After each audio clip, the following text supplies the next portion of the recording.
Now we're going to look at another related rates of change question, this time about a kite.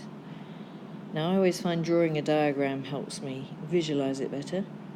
So it tells us a kite is 20 meters above the ground, so we know that that is 20 meters, and is moving horizontally at a constant rate of 0.5 meters per second. So we know that that is 0.5 meters per second. So if we call that distance x, what it's telling us is dx by dt equals 0.5 meters per second.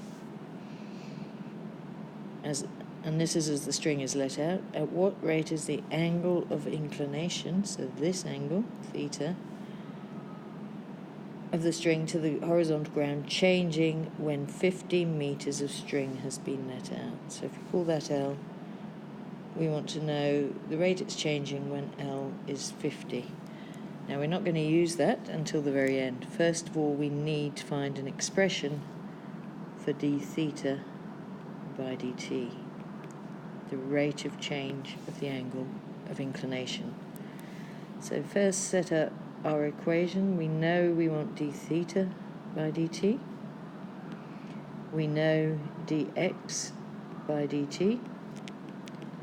So we know we need to cancel out the dx, so we need a dx on the bottom, but we do need a d theta. So what that means is we need to come up with an equation or an expression that relates x and theta. Now looking at this, the best expression is going to be using trig. We know that's O, that's A. So what we know is that tan theta equals the opposite, or 20 over adjacent, which is x, which we can rewrite here as tan theta equals 20x to the negative 1. Now we want to find an expression by d theta by dx.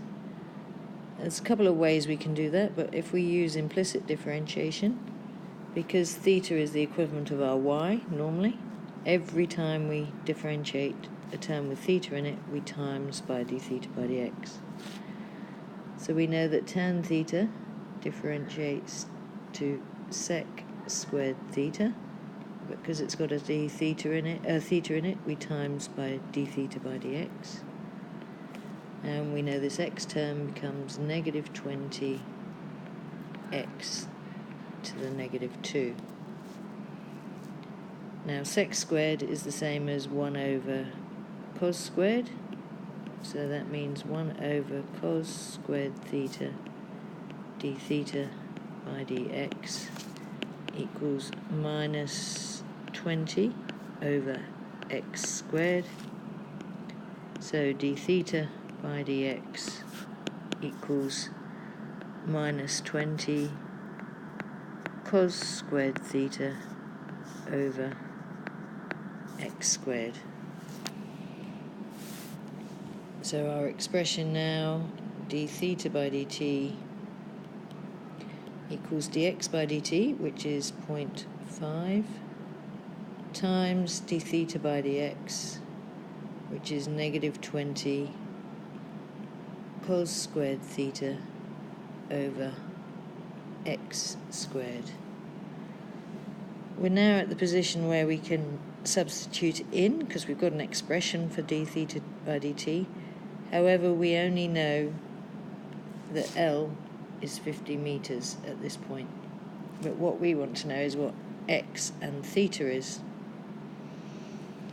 So to find x, if we know that L is 50 and this is 20, we can use Pythagoras.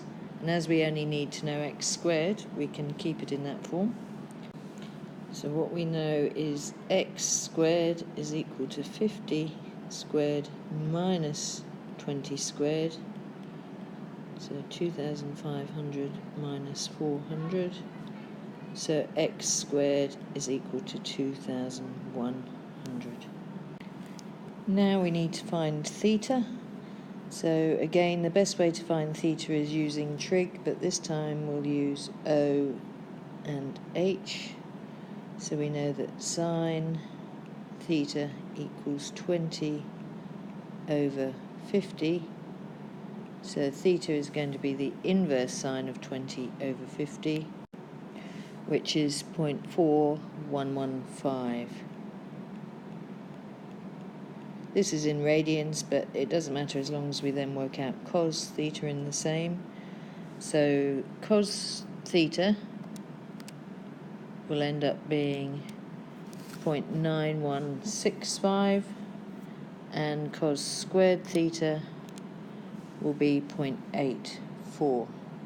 So cos squared theta equals 0.84. So now we're in the position we can substitute in, so d theta by dt is going to be 0.5 times negative 20 times 0.84 over 2,100. And if we work this out, we're going to get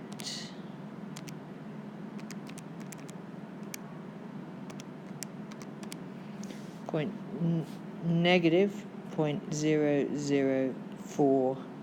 Now, because it's an angle and because we were dealing in radians, that's going to be rads per second.